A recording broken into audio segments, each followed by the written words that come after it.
The Benjamin Dixon Show is only possible with listener support. Go to www.thebenjamindixonshow.com to register for our blog and join the Progressive Army. And now, ladies and gentlemen, we are now about to witness the truth. It's the Benjamin Dixon Show. Welcome, ladies and gentlemen, to the Benjamin Dixon Show. I am, of course, your host, Benjamin Dixon. It is Wednesday, February 22nd, 2017. Thank you so much for joining us. It's always a pleasure to have this time to speak with you about what's happening in the news. And there is a lot happening in the news today, so we're going to jump into it as quickly as we can. But I'm happy to announce that we'll be speaking at 9:15 with Jaymal Green. I've spoken about him on the show at length. The young man from Chicago who's really making a stir. Black Lives Matter, former surrogate for Bernie Sanders, leading the Resign Rahm Emanuel charge in Chicago. So we're excited. We'll be speaking with him at about 9:15. Save any type of technical disaster, right? We'll be happy to speak with him. And then, of course, after that, we'll open up the lines somewhere around 9:30. I want you to call in at about 9:30, 857-600-0518. A lot happening in the news. 9 people have been arrested at the Dakota Access Pipeline protest site. The Standing Rock Sioux tribe asked protesters to leave the area back in December as they challenged the pipeline plans in court, but there still remain about 300 protesters and demonstrators. There was a deadline issued, and the deadline was to expire today. For all protesters to clear out of the camps protesting the Dakota Access Pipeline. About 100 people voluntarily marched away, and there's a lot of video online, a lot of live streams where you can see the protesters leaving the campsite. We've been following this. This has been an independent media. This has been covered primarily by independent media. In fact, most of the nation didn't know about this until Democracy Now! Showed up some months ago. But the water protectors and the protesters have been there for a long time, fighting on behalf of the tribes there, of the people there who just simply want to protect their water from this pipeline. Republican Governor Doug Burgum and the U.S. Army Corps of Engineers, they set a 2 p.m. deadline today. As some left, they burned their tents, either in protest or they burned their tents because the tents had been frozen. And there's some tradition that this is done when leaving a dwelling place. President Trump signed an executive order clearing the way for the $3.8 billion pipeline to proceed, as opposed to President Obama, who sought to find a different route for the pipeline. But here we are, and it looks like the pipeline is going to move forward. The crackdown that is happening now as we speak, we've seen footage of a journalist being, it's hard to say anything but assaulted by the police. And the level of harassment that has gone on, and not just harassment, but just it has been draconian from the beginning. In sub-zero temperatures, in the height of winter, they opened up water hoses and began firing water hoses on the people. And so now we're at the point that the camp is being evacuated because, and the justification of it is because the campground is on flood grounds, and there's a threat of flooding, and not to mention that the Standing Rock Sioux have asked for the evacuation. And so here we are. So there's a lot of video, a lot of footage coming out of it. We definitely don't have the whole story yet because it's ongoing right now. And so we'll keep our eye on it and see how this progresses and where it goes from here. The protests will continue in some form because they have been there for a very long time, fighting this fight. And there's been a lot of solidarity around the country standing with them. Also happening in the news, there have been a series of town halls, an amazing series of town halls that have been taking place across the country. And there have been the absence of town halls by notable lawmakers. And I want to play a couple of clips for you from a particular town hall with Senator Tom Cotton. That name should sound familiar to many of you, but this town hall was brilliant. And I want you to listen to the woman who's speaking and how she calls Tom Cotton on the carpet about Obamacare, or the Affordable Care Act. I want you to take a listen in. Husband with dementia, Alzheimer's, plus multiple other things. And you want to stand there with him at home, expect us to be calm, cool, and collective. Wow, what kind of insurance do you have?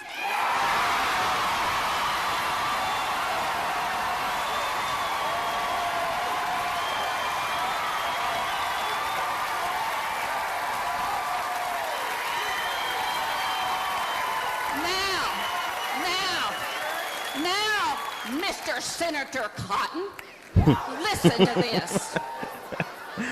We just did a photo shoot here in Springdale. We're going Medicare my way. Not your way, my way. I've got a husband dying, and we can't afford. Let me tell you something. If you can get us better coverage than this, go for it. Let me tell you what we have, plus a lot of benefits that we need. Let me stop it there because I want to make sure that we heard clearly what she said. She's first of all calling him on the carpet because he asked them to be calm. And here she is. She's an individual whose husband is dying and is receiving treatment because of the Affordable Care Act. And in the absence of the Affordable Care Act, her husband would die. It's something when people ask you to be calm, cool, and collective when they are doing something that's going to hurt you. They want you to be pleasant and cordial while they do things to destroy your life. And this is what Tom Cotton, along with a bevy of other Republican senators and congressmen, have been doing. They have been doing actively harming their constituents. And when they go home to the town hall meetings, those that actually show up to the town hall meetings, they're asking them to be calm, cool, and collected. Well, she called him on the carpet and said, well, what type of insurance do you have? Because in reality, these senators and these congresspeople are able to destroy the Affordable Care Act without any repercussions on their personal lives, but with damning repercussions on the lives of their constituents. And not only that, but you have some senators and some congresspeople who are too cowardly to even show up to town halls.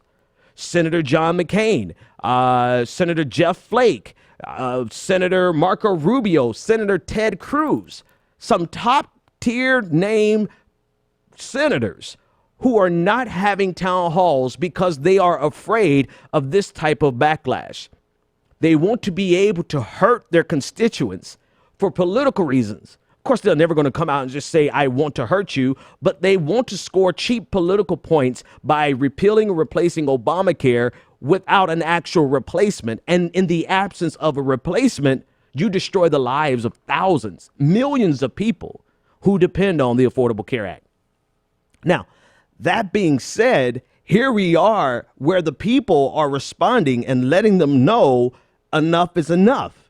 And you have some spectacular displays of civil disobedience, and just not even civil disobedience all the time, just town hall talking back to your elected representative. And in the midst of this, you have President Trump, his minister of truth, Sean Spicer, going out promoting this, and other elected officials going out promoting this idea that these are paid protesters, that this is a profession and that they're not really angry. They're simply acting as though they're angry as a means of undermining the legitimacy of their protests. they've even gone as far as saying these people aren't even their constituents. They are being bussed in. And so the remedy to that has been the protesters, or the people who are attending these town halls, have started showing their ID, showing them, I live in your district. I live in your state. You are my representative. You need to hear my voice. We're in this weird, it's not even weird. It's actually, it's exactly what we would expect this to be. This parallel universe almost, where they can look you in the eye. They can hear the pain in your voice. They can see how their decisions, their politically expedient decisions, are hurting you, and they can turn a blind eye because the president of the United States has given them cover to say these are paid protesters. Well, if they're paid protesters, why are all these? It's not just, I mentioned Jeff Flake, John McCain, Marco Rubio, Ted Cruz, but you have about 15 other senators who will not hold town halls because they don't want to face the music. They do not have to face the repercussions of their actions trying to repeal without a replacement, the Affordable Care Act. And this is happening all over the country. This is they're trying to compare it to the Tea Party. The difference here is that the Tea Party was opposing the Affordable Care Act. That's really what started. That's really what got the Tea Party going, because they wanted to make sure that the government kept their hands off their Medicaid and their Medicare. And in response to Obama trying to pass the Affordable Care Act, love it, hate it, indifferent, he passed it, and it's to the benefit of people who could not get any coverage, people with pre-existing conditions. Lifetime caps have been lifted. And now we're on the flip side where they're trying to get rid of the Affordable Care Act, and you have people responding. The popularity, responding in kind. The popularity of the Affordable Care Act has skyrocketed since the reality has set in that some of the same people who opposed it from the beginning, and some of the same people who voted for Donald Trump because he promised to repeal and replace it, that it finally dawned on them. It finally dawned on them that they're shooting themselves in the foot, and that they are actually taking insurance coverage from themselves.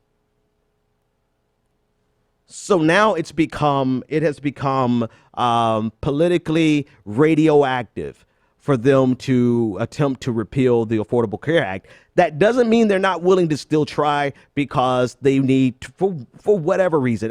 It's nothing more than politics. Nothing more than trying to undermine President Obama's signature achievement, because it's not as though this decision is going to be more beneficial to health companies, insurance companies, because the Affordable Care Act is actually a give me. It's a giveaway to these corporations. It's not as though it's going to help them get better coverage, because if they could find a way to get better coverage, save going to a single payer system, then the Republicans would afford it, but they don't have an idea. So it's not as though they're doing it for business. It's not as though they're doing it for their constituents. They're doing this. They're trying to repeal the Affordable Care Act for their own political desires, to undermine and undo President Obama's single achievement. This is all they thought about for the last 6 years. What year are we at? Actually, we're 2017. Last 7 years. This is all they thought about for 7 years, and they have yet to come up with a replacement that is actually better than the one that the Obama administration put in place. And now they have to face the music, and you have a litany of elected officials who are too cowardly, too spineless to actually show up and face the constituents that they want to harm. All right. I'm pleased to be joined by Jaymal Green. We'll give him a few minutes to finish setting up. But while he sets up, I want to, if you've listened to my show in a length of time, you've heard me talk about him. He is I don't want to limit him and say he's a protester, right? He's much more than a protester, but most of us came to know Jaymal through his protest on the front lines of Chicago, protesting Rahm Emanuel, protesting the violence the violence in Chicago, protesting the different things that are happening in his community. And one of the things I like most about him is that while he has a national profile, he focuses in on Chicago. And he puts his heart and his energy there in Chicago. And he's not a protester. And not that there's anything wrong with this, but he's not one of the protesters that show up in this city, the next city, every city. He focuses in on his city, Chi-Town. And so we're joined by him today. I think hopefully I've given him enough time. Well, actually, we'll give him a couple more seconds. Let's see. How you looking, Jaymal? Let's see. Let me get your audio on. How's it going? Thanks so much for joining me, man. Thanks for having me, man. My pleasure. My pleasure. We've been trying to get you for a while, and I know you've been busy all around the country. There in Chicago, I saw you on the Steve Harvey show discussing Black Lives Matter and police violence and violence against police officers. I've heard you on radio. I mean, you've really been doing your thing. Can you tell my audience a little bit about yourself and what you're working on in the movement? I've been in the community in Chicago since I was a young boy. I started my own youth organization when I was 15 years old, in which I had contracts in different states, going into the school systems, talking about anti-bullying, anti-violence, and inspire them to achieve their goals. From then, here in Chicago, with Ken Bennett, who stands to Rapid who is a family that, they're like my family. He connected me to partner my company with the city to do some of the same things, like putting the gun, I was a Put the Guns Down ambassador for the city to go into the schools to talk about reducing violence. From then on, I've always been in the community organizing, and then a Laquan McDonald video released in which Jason Van Dyke shot him 16 times, and they covered up the video.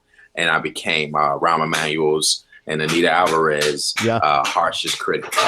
So from then on, the rest is kind of history. I was pushed into the spotlight after that. Yeah, because that's really when I first heard about you was around the Laquan McDonald mass. I mean, it was horrible to watch that, and the fact that Rahm Emanuel saw it, helped suppress it until after the election was such a gut check for anyone who ever had any sense of identity with him or identification with him because he was a Democrat. Here's a Democrat who is actively harming the Black community there in Chicago, and you came out into the forefront, and you've said a lot, man. I love your comparison. If he was the CEO of the city and you all were the stockholders, you would have his head, his corporate head on a platter.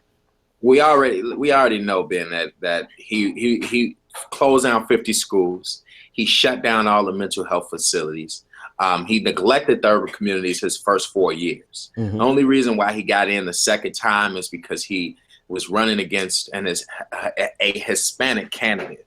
And, in Chicago, the voters are a little bit, I won't say racist, but you got to kind of be white or Black to really, get them to vote for you because they feel like if you're any other nationality, that you're just going to care about your race and you won't care about everybody else. It's a crazy thinking of the voters here in Chicago, but he barely won even then. That's how he got in. But we knew how bad he was as a mayor then, and he should have never got back in as mayor, but he won't ever again. Now, Ed, do you feel like a lot of people, that if that video had come out before the election, that he would not have gotten reelected? I think that if the video, the thing about the video is that Rahm Emanuel had a chance to be a hero. And if he would have saw this case and, when it happened and stepped up, released the video and said, look, I'm not going to stand for this. I'm going to change the police culture. I'm going to invest into urban communities. If he would have took a different approach than what he did, he could have been looked at as a hero, and that would have got him reelected. Right. That would have helped get reelected, and would have been so much, hate that it is now against him. But instead, he covered it up, slid it under the rug.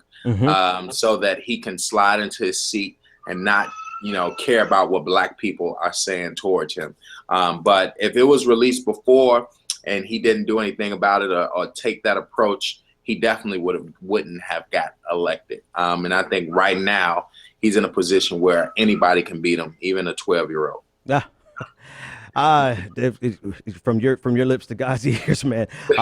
So now here we are. Well, actually, I want to talk to you about Donald Trump's master plan for Chicago in a moment. But before we segue over into that, you are actually very active above and beyond police brutality, above and beyond Rahm Emanuel. You're active addressing the issue of Black on Black violence right there in Chicago. And the only reason, and I bring this up because one of the straw men that is always thrown and the ways of deflecting is saying, oh, well, what about Black on Black crime? But you're there addressing that on top of everything else. Tell us about what you're doing in that area.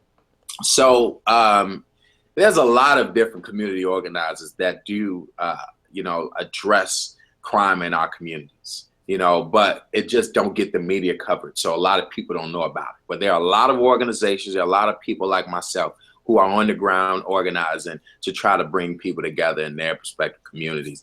And I want that to be said because a lot of people don't show it. When it's a police officer, it's a bigger story. And that's why, people would think we don't address that. So in Chicago, right now, I'm opening up a youth center. I'm opening up a community center that is dedicated to entrepreneurship with real estate workshops, credit development. I'm partnering with a bank to teach kids how to budget their money. You're talking about creative writing. I'm going to have a dance studio with martial arts and boxing. Also a music studio for kids with a 3.0 GPA higher. And so it's also going to be a resource center as well for jobs. And so we're going to be a satellite location for one of our partner companies to do hiring events and teach them how to, do their resume, teach them how to interview. So it's going to be an amazing, unique community center that isn't seen probably anywhere. Yeah, so when you hear people say, why don't you focus on Black crime? What do you? What's the first thing that comes to your mind? Because I know what comes to my mind. What do you think when people throw that at you?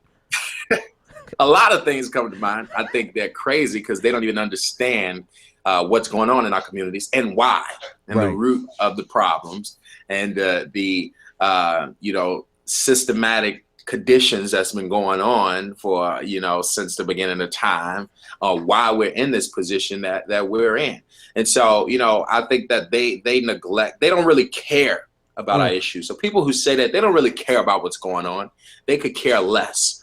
They just want you to shut up and go back to handling your business in your community and don't say nothing about what's going on. So they don't really care about what's going on. So absolutely. And you actually led right into this next thing that I want to talk about. You said you have to address the underlying systemic issues. Yes. And you were speaking at a town hall that Bernie Sanders was at with Chris Hayes, and you started speaking to the fact that if you want to address violence, you have to address the economics. Unpack that for me real quick. So what people don't understand about Black on Black crime, and when I said about the systemic conditions that's been going on, is why there's Black on Black crime. Okay, so firstly, I'll start with the analogy that if you put two lions in a cage and you starve them for a year, you probably will end up with one lion because they'll probably turn on each other and eat each other. And so in our communities, they cage us into these ghettos or these projects or into these communities, starve us of the resources and funding in our communities. The unemployment rate in these areas are very, very ridiculously high. The mental health facilities are shut down. The education is underfunded. The public school education have outdated books, 30, 40 kids a classroom, not many counselors to deal with kids with real issues. So the schools are horrible in these communities. You got kids just walking around with PTSD and they don't even know it. Because there's nobody to help them with those mental disorders because Rahm Emanuel shut down all the mental health facilities. Yeah. So when you want to talk about violence, you got to look at what's going on in these communities. We don't have many mentors. You know, we don't have a lot of great parenting. But once they walk out that house and they may not have the best parents, they look at that environment and say, I don't have the best school. The school don't care about me. Nobody's going to help me get a job. There aren't community centers to help guide me anywhere. Right. What am I going to do? Well, I got my friend who's going through the same problems that I'm going through. We're going to hang out and try to make some money some way because we need to eat. There's nobody here to help us eat. Right. So they join a gang because all of their friends become, they become family because they don't have any family. They don't have any hope that they can be anything bigger than where they are. They don't have any love because they may not have family that actually care to give them time or guide them, or a teacher like my teacher who opened up my youth organization with me. They don't have a person like that to grab them. So that is what's going on in these communities. The average age for gang members is 16 to 19 years old. A lot of them are 13, under that. Wow. So when you talk about 13 to 19 years old, these are kids that can be grabbed and guided and said, look, this is what you need to do. Here's a job. Here's a community center that you can occupy your time in. Here is a mentor that'll show you the love that you need. This is what we have to do in these communities. It does not start with police, because police are only there to react to problems. They sit down and they want to wait on that call to say, hey, somebody has just robbed a place. Okay, well, let me go. They're not there to prevent criminals. Yeah. Guns don't prevent. Everybody can have a gun. All right. But it's about who has the gun. How do you prevent that person from shooting somebody like Dylan Roof? Or everybody can have a gun. It's not guns. It's not police. It's the people. And you have to start there and prevent criminals by giving them alternatives. Man, let me do this. I got to do this because it's I want you to keep going. I want you to just because you have a way. Like, let's talk about you as an individual, man. You have a dynamic. You have a dynamic message. You have a dynamic delivery. I mean, the game recognized game. I see it in you, brother. I've seen it in you since the first clip I saw of you introducing Bernie Sanders. I said, oh, that brother's gonna do something. I want to salute you and just encourage you. I'm pretty sure you have a lot of people encouraging you, man. But from me and everyone who rolls with me, man, we're fans of yours, and I think I probably at least got 15 years, 16 years on you. But I'm a fan of you because you know what you have, a passion. You have the conviction of your passion, and that's what's lacking in some protesters or some leaders of so-called leaders of Black Lives Matter. You actually have taken it on the chin for the movement. Right. I mean, Chicago came after you like a ton of bricks, and as compared, not that we're in a sympathy Olympics or an oppression Olympics, right, but as compared to some of the leaders, that get photo ops, you got hit with a bail that was like that they give to murderers, and here you are really, fighting this fight. So where are you now? Still fighting that fight. You're still fighting that fight. Where is that fight at right now? Well, I can't really talk about it, of course, right, because of the gag order, but you're still fighting it. It'll be done soon. All right, we'll leave it there because we're not going to make it worse. We're trying to do whatever we can to make it better. I want to play this clip of you on Chris Hayes last week, or it was about 2 weeks ago now. And this is you basically saying what you just got through saying here, that it is a matter of if you're going to address if you're going to address violence, you have to address the economics. And here you are speaking with Chris Hayes during the town hall. Let's listen in. And right now, nobody has really said it, but his name is Rahm Emanuel. And this mayor that we have in the city of Chicago does not care about Black people. And I'm going to put that on the record. When you can invest $100 million into DePaul basketball arena when they can practice at the United Center for free, and $16.4 million into Uptown to build upscale apartments, when you can build these new bus stops we got now downtown, but walk in our neighborhoods and not $1 million is coming. When we walking past boarded up schools, boarded up houses, they knock it down with red X's with no plan to redevelop. Mental health facilities shut down. The unemployment rate is the highest in Chicago than it is around the country. When you want to talk about violence, you got to talk about the economics, not police. Man, Man, oh man, let me tell you, when you did that right there, I think the nation heard you loudly and clearly, and now I hope now more than ever before that people are calling on you to continue to speak and share this message. I don't know how much time you have here, but this just came down in our news today about what Donald Trump wants to do in Chicago. Do you have an extra few minutes we could discuss that? Yeah. Okay, so Donald Trump plans to essentially federalize. Let's do this here real quick. Donald Trump is planning to federalize the National Guard and put them in Chicago to close off easy access to and exits to the most violent neighborhoods. He wants to flood the zones with local police and federal law enforcement officers. He wants to create concrete blocks. He would use concrete blocks. They would be brought in roughly half of the exits of the crime-ridden areas, and the others would be controlled by the National Guard with law enforcement cameras inside of this perimeter. The streets will be saturated with city and state police, the Cook County Sheriff's Office. I mean, he's talking about creating a police state in this area of Chicago where we see heightened violence. This is not a solution. This is almost declaring war on Chicago. Yeah, and hopefully that does not happen. I do believe he has to go through some channels, but if that did happen, it would be a bad result.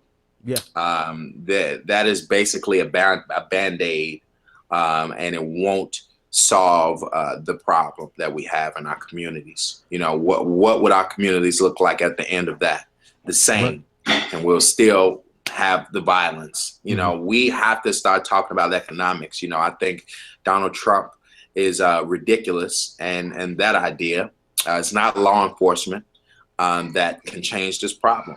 Right. And so we do not need more oppressive forces to come in into our communities and capture and kill and lock up our people. You know, that is not what needs to happen. I believe that murderers and killers should go to jail, definitely. But we need to start preventing those certain people from getting to that position. And we need to give them jobs. We need to put federal dollars. If you want to bring in the feds to investigate Rahm Emanuel. See what he did as the mayor and figure out how you can lock him up. You know, send the feds into all this corruption that's been going on in the state, and then send in federal dollars to start rebuilding these communities and creating jobs like you say that you were going to do on the campaign trail. We do not need more police. We do not need a National Guard or more feds. We need money to rebuild. That is what we need in the city of Chicago. So if they go that route, it will end ugly. Yeah. Because black people, they won't have it.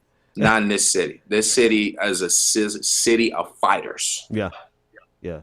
Jaymal, listen, man, thank you so much, man. I don't want to hold you much longer. Your time is precious. Thank you for sharing what you've shared so far. There's a whole lot that we could probably say on that. Me, man. Oh, my pleasure. Listen, tell everyone how they can get up with you and anything else you want to say. Some last words.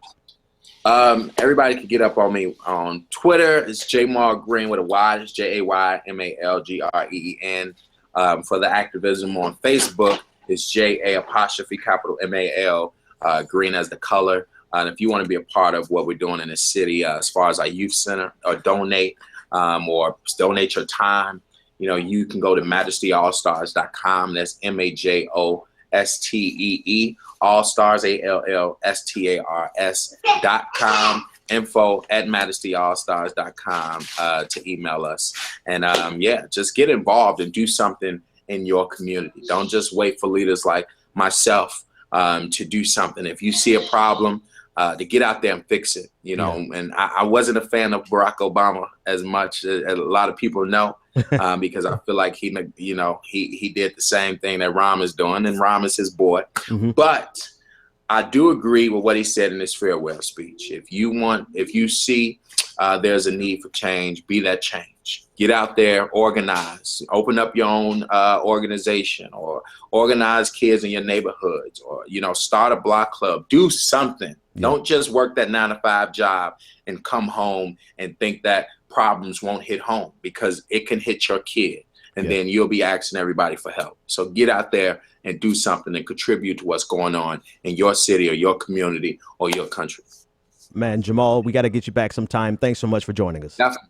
Thank you for having me. Awesome. 857-600-0518 if you want to join the conversation.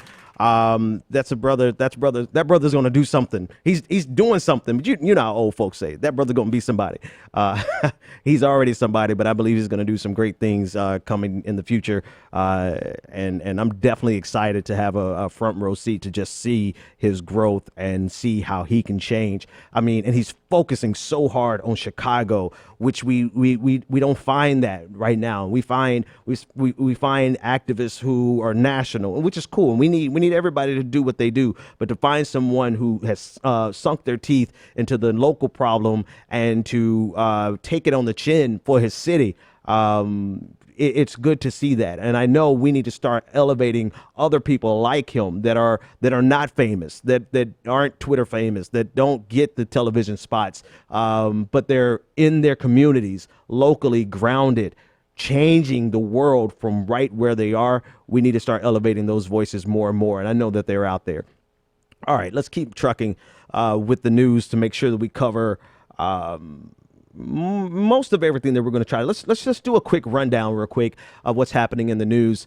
So the Supreme Court has issued a ruling in a racial bias case. They rule in favor of a death row inmate. In 1995, a Texas jury sentenced Dwayne Buck to death for the murder of his girlfriend and another man. The key questions in this sentence, according to the SCOTUS blog, the Supreme Court blog, was whether or not he would be violent again in the future. Buck's attorney put Dr. Walter Quawano, a psychologist, on the stand, where the psychologist testified, among other things, that Buck's race. His race made him statistically more likely to commit violent acts. And of course, Buck is black, obviously. So over 20 years later, 6 justices of the Supreme Court described their decision accordingly. They said Buck may have been sentenced to death in part because of his race. And this case is, quote, a disturbing departure from a basic premise of our criminal justice system. The court ruled that Dwayne Buck will not be able to go back into a lower court and argue that he should have a new sentencing hearing. So in Texas, 6 similar cases have been sent for resentencing due to similar circumstances. There's so many things with the story that we're probably going to have to dig into it more than just in the rundown. But the fact that his own attorney put up this psychologist who gave this damning testimony that ultimately ensured the death sentence shows you how deeply rooted the problems are in our criminal justice system. But in this case, the Supreme Court has stepped in and changed the situation. Scott Pruitt, who is the head of the EPA now, over 7,500 emails of Scott Pruitt's when he was an attorney general in Oklahoma have been released today. And they show that his collusion and the closeness of his ties with companies that he is now charged with regulating. And it's interesting that these came out today when his confirmation was just last week. Had his confirmation been this week, in light of these emails, it's very likely that he would not have been able to slide through as easily. The documents show that Pruitt, while an attorney general in Oklahoma, acted in close connection and concert with oil and gas companies to challenge environmental regulations. He's charged now with implementing environmental regulations, but he's coming directly from being in league and in concert with companies who sue the federal government because of the EPA regulations. The emails also show that gas and lobbying firm, American Fuel and Petrochemical Manufacturers, provided Pruitt's office with template language to oppose ozone limits and the Renewable Fuel Standards Program in 2013. During his time as the Oklahoma Attorney General, he sued the EPA 14 times. So we knew some of this going in, and some of this was just dismissed by Republicans. We knew going in that Scott Pruitt was the perfect person to destroy the EPA. But now we're seeing just how deep his ties are into the companies, or with rather the companies that he is now charged with regulating. I think this is going to be one of the fronts of Donald Trump's administration that is going to do the most damage, rather quietly, because a lot of these regulations, or the rolling back of these regulations, can happen without any significant fanfare or without any significant pushback. And so quietly, they'll be able to damage the environment like we haven't seen in decades.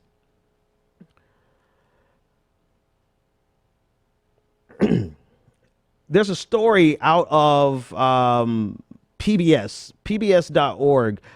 They had a wonderful story here. It's wonderful in context of the sadness of the story. But there has been a decrease in the number of teens who committed suicide after the approval of, I believe, Obergefell versus Hodges, marriage equality. We know historically there has just been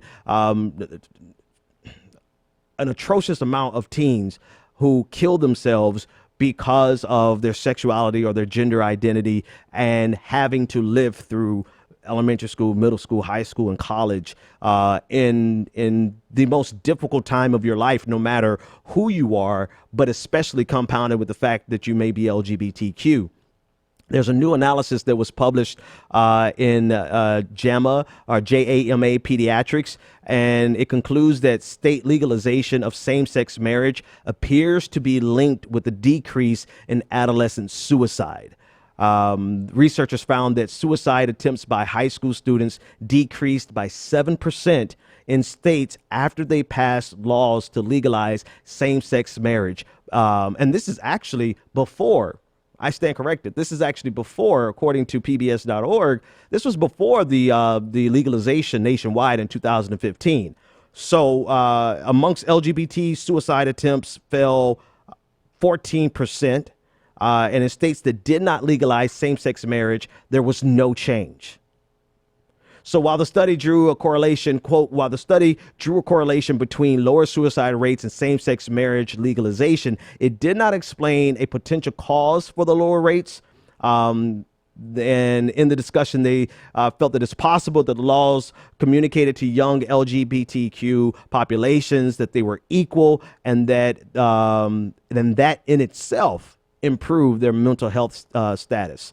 So, you know, again, in the midst of the sad reality that there are still so many teens who commit suicide or attempt to commit suicide, it appears to be a connection between those states that approve and legalize same-sex marriage. Think about it. It's really rather intuitive. It follows that for people who feel rejected, and not just feel rejected, they are actively bullied because of their orientation or because of their identity, to finally have some good news, to finally have something that they can look forward to not only look forward to, but something that reaffirms their own humanity. It simply follows that if you treat people like human beings, they can live like human beings. And this, unfortunately, has to be juxtaposed next to the reality that Donald Trump today has sent the decision or allowed the decision-making process for transgender bathroom regulations to be on a school-by-school basis. So in the midst of this good news, we have Donald Trump undermining the progress that we've made so far. And I know for a fact that We disconnect the human element away from our decisions and from our politics. While this is great politics for Donald Trump and his evangelical base and his homophobic, xenophobic, transphobic, racist, sexist, misogynist base, this is great politics for them. The reality of it is that it is completely undermining. It is harmful. It is harmful to individuals who are already struggling in the most disgusting environment imaginable. I've been a teacher and I've been a student. You've been a student. You know what going through high school, middle school, elementary school is like. But what many of us don't know is what it's like going through being bullied because of your sexuality or because of your identity. And now Donald Trump has made it even worse. So in the midst of this good news, we have Donald Trump doing all he can to provide bad news for the same community. In other news that I want to cover, this was a bit of good news coming from the desecration of the Jewish cemetery. There's a Muslim foundation that raised, I believe they've hit over $60,000, 1,400 donors as of last night in order to restore the graves that were desecrated in an anti-Semitic attack. It was a Muslim-led fundraiser, and it really shows the solidarity that is here, that exists now. And sometimes, to be honest with you, sometimes it does bother me to have to see marginalized communities step up and be this superhuman to, in the midst of the Muslim community, crack down on Islam in America. You know, they are having to demonstrate their greater humanity, which I applaud their greater humanity. But the fact that things like this have to be done for other people to just recognize their humanity, that's what ticks me off. That's what pisses me off, because people should not have to go above and beyond just for someone to see them as human. And even in the midst of this wonderful act, and I applaud them, and I'm so happy that they're doing this, and congratulations to they have exceeded their goals. In the midst of this, you still are going to have people who look at them as though they're the scourge of the earth. But that's neither here. Well, actually, it is here and it is there. But the reality of it is that this fundraiser was a great success, and this graveyard, this cemetery that was destroyed in an anti-Semitic attack, is on its way to being restored by the funds that were raised by the Muslim community. Insane news coming out of Mississippi. I guess that should not be in itself. That should not be a surprise because it's coming out of Mississippi. 12 Democrats, along with Republicans, voted to legalize death by firing squad. This is I don't even know what to say about this, right? We're going back to an age where, you know, they just got to get you killed. You know, the death penalty is so important to them that if they run out of whatever their concoction of drugs that they need for lethal injection, they have passed this legislation so that they can get you killed by a firing squad. And we say this all the time. People who are so obsessed with being pro-life, they are surely obsessed with the death penalty. There's a huge disconnect there. But this is not just a Republican Party. 12 Democrats signed on alongside of them on this legislation. So, yeah, what can you do? All right, let's take a pause here and take a caller. Callers have been so patient. Caller, you're live on the air. What is your name, comment, and or question? Hello, Mr. Dixon? Yep, this is me. Yeah, hi, Benjamin. Thank you. Great show tonight, as always. Thanks, man. I want to let you know that, your program is so important, and so is your voice. And you keep it up. You quit your day job before you quit doing this. You hear me? And, I'll, and I, I can't promise you that. But no. Hey, listen, I'm superhuman too. I'm superhuman too, man. We do our day job and then we come and do this, man. But I appreciate those kind words, man. What's on your mind? Well, I wanted to call you especially to thank you for honoring Malcolm X at the end of your show last night. For sure.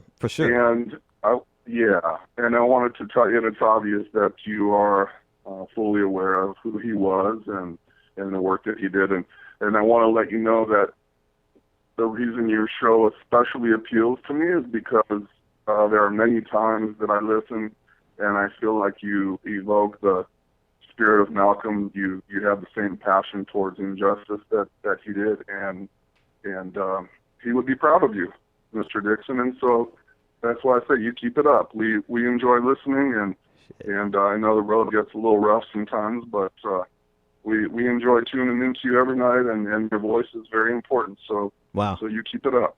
Hey man, let me tell you, that means a lot. Yeah.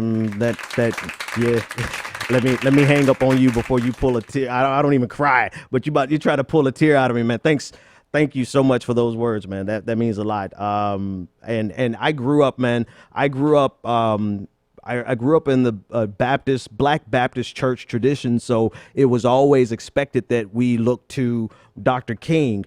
But in my world, like I was a kid when Malcolm X, the movie, came out, Malcolm 10.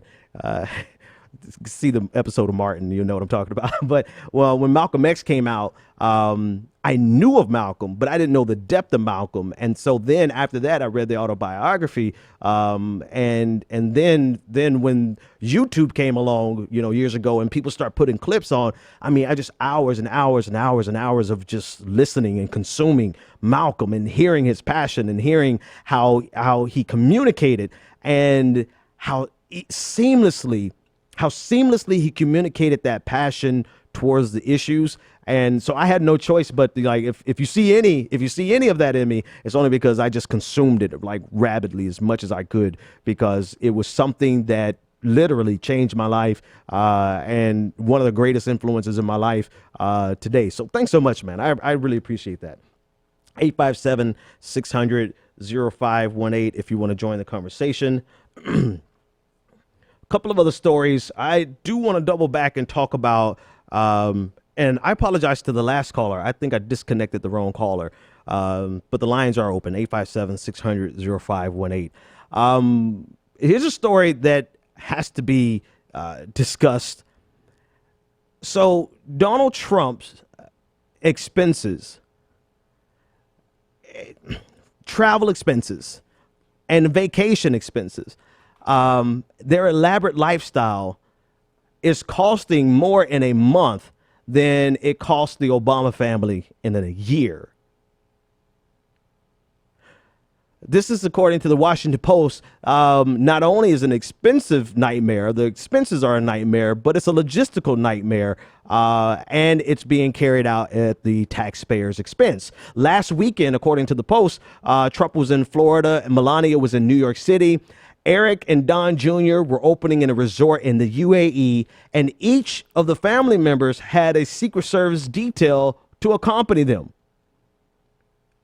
none of which is cheap. Trump has so far had 3 Mar-a-Lago trips since the inauguration. 3 times he's gone to Mar-a-Lago in a month.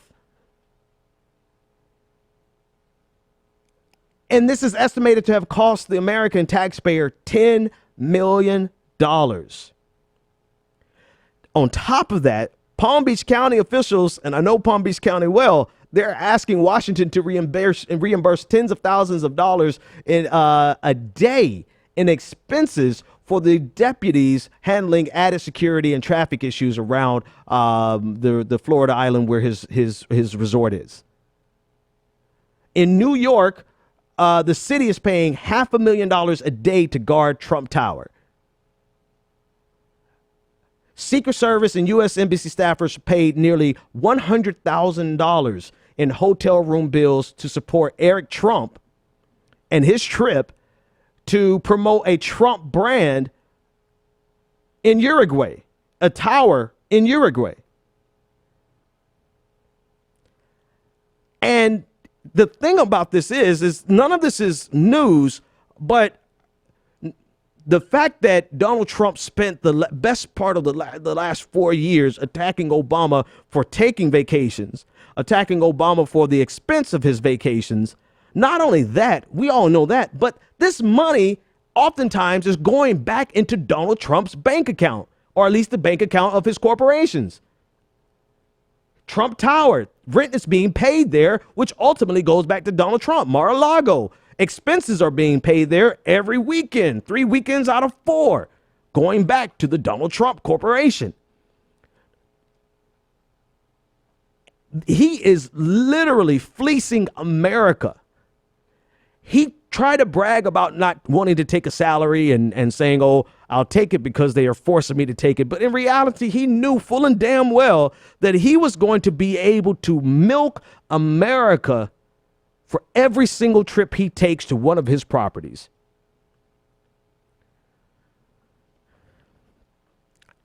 Not only that, not only directly benefiting from the taxpayer, but the membership at Mar-a-Lago, which was at what originally $100,000 for your membership, has been bumped up to $200,000 for membership. And it took effect on January 1st after Donald Trump was elected. So he's directly benefiting, or not directly benefiting, directly taking money from the taxpayers and indirectly benefiting, profiting off of being the president of the United States by bumping up the cost of membership at his private resort. And the silence from conservatives and Republicans is deafening. Juxtapose this with his freeze, hiring freeze for federal employees.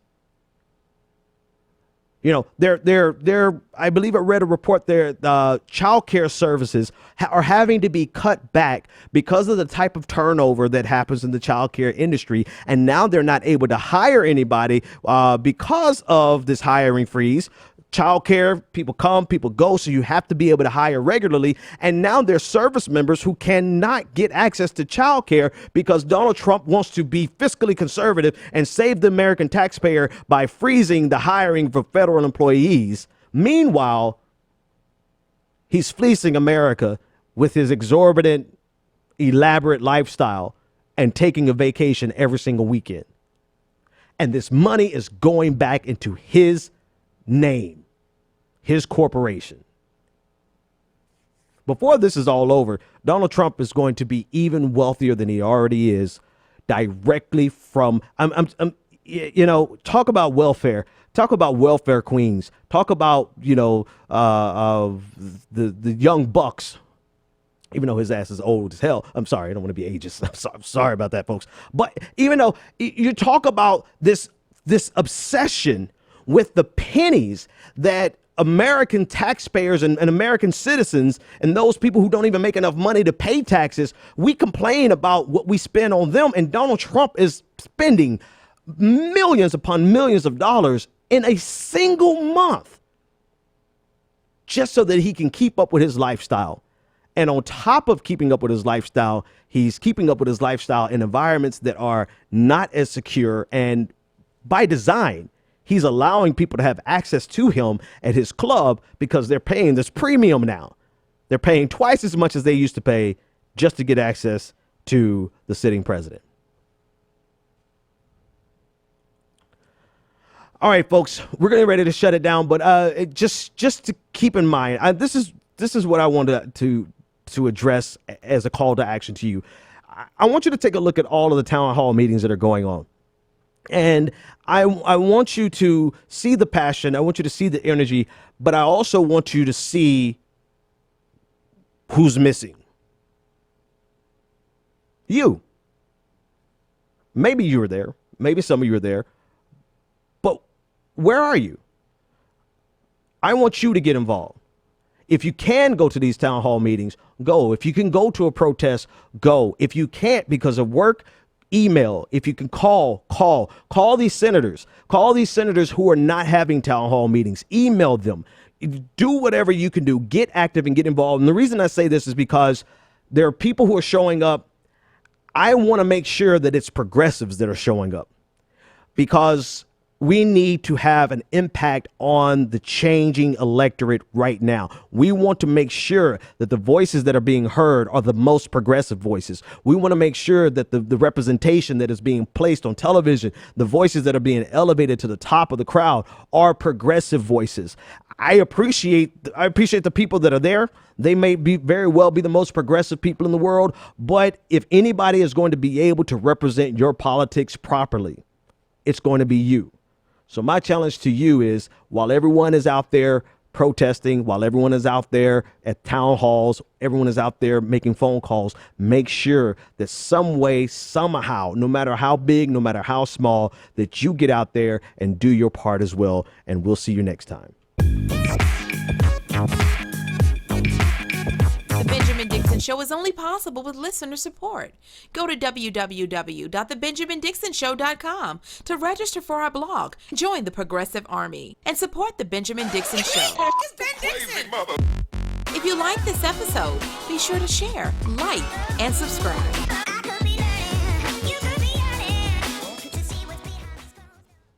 Consider becoming a Patreon.